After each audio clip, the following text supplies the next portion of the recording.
প্রতিটি কাজ মন দিয়ে করলে সেই কাজটা কিন্তু অনেক ভালো হয়। আর কাজ করার সময় অবশ্যই মন এবং মস্তিষ্ক ঠিক রেখে যে কোনো কাজ কি করা হয় তা কিন্তু অনেক ভালো হয়।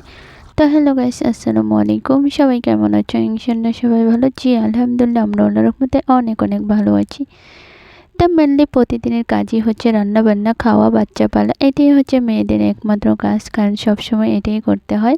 সকাল থেকে শুরু হয় একেবারে রাত পর্যন্ত, অথচ এটার কোনো বেতন নাই। কখন যে বেতনটা পাওয়া যাবে একমাত্র সৃষ্টিকর্তাই ভালো জানে।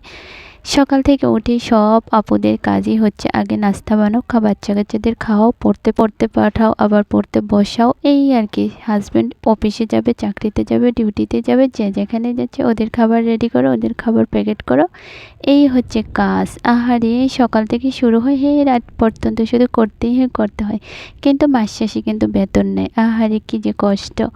আর যেসব ভাইয়ারা বাইরে কাজ করছে, মাস শেষ হচ্ছে আর টাকা আসছে, পকেট গরম, ও তখন তারা যা ইচ্ছে তাই করতে পারে। আর আপুদের কিন্তু তখন আর পকেট গরম হয় না, কারণ মাস শেষে ওদেরকে যা দেয় ওটা একেবারে না, ও অল্পই দেয়। কারণ এটা প্রতিদিন বাচ্চারা আজকে বিস্কুট খাবো, কালকে চিপ খাবো, কালকে চানাচুর খাবো, এগুলি কিন্তু বাচ্চারা নিয়ে যায়, তাই নাকি?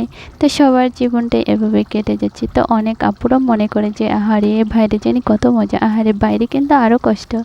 যেসব আপুরা বাইরে বিজনেস করে, বিভিন্ন চাকরি করে, তাদের জীবনটা আরও কষ্ট। এসে রাত্রে এসে আবার রান্না বান্না করতে হয়, আবার বাচ্চাদের খাওয়াইতে হয়, আবার ভোরে যখন চলে যায় তখন কিন্তু রাতে ভোর রাতে উঠে রান্না বান্না করে তারপরে অফিসের টাইমের আগেই চলে যেতে হয়। তো সেটা হচ্ছে আরও বেশি কষ্ট। আলহামদুলিল্লাহ আমরা ভালো আছি, রান্না বান্না করছি আর খাচ্ছি, তাই নাকি?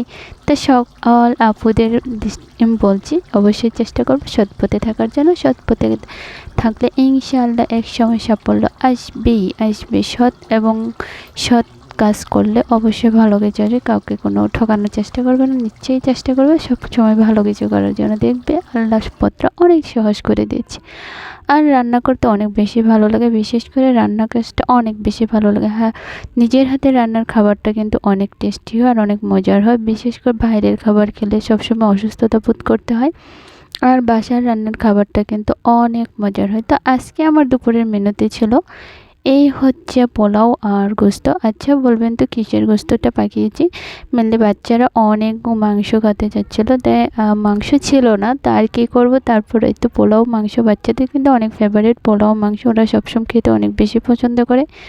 তো মেনলি আমি প্রায়ই রান্না করি, কিন্তু আমার ভিডিও করা হয় না, কারণ সবসময় মাংস গোস্ত পোলাও এগুলো দিলে বলবে যে সবসময় কি মাংস গোস্ত খায়, সেজন্য আমি কিন্তু অনেক বেশিরভাগই সবজির আইটেমগুলো শেয়ার করি, মাংসের আইটেমগুলো শেয়ার করি না। কারণ আমার বাচ্চারা সবসময় পোলাও মাংস এটা খেতে অনেক বেশি পছন্দ করে।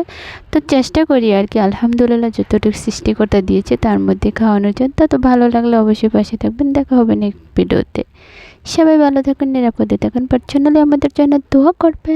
বাই, আসসালামু আলাইকুম।